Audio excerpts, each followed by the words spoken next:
isang brown hook owl ang atin po na-rescue kagabi. Siya po ay lumipad, nabangga sa gilid ng truck. Kaya nakita namin, dinampot po namin sa daan at dinala dito. So ngayon po ay iti-turn over po natin siya sa DNR para siya po ay magamot. Gawa na ang kanyang dalawang pakpak ay na-injury po kagabi. Ang lakas po kasi ng impact niya habang siya lumilipad at dumaan yung malaking truck. Doon po siya sumapul sa gilid ng malaking truck.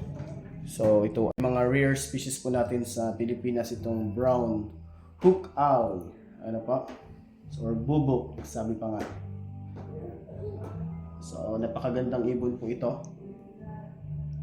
Ano po ang kanyang ito po, injured po ito. Talagang po yung kanyang buto. So kailangan siyang magamot na agad.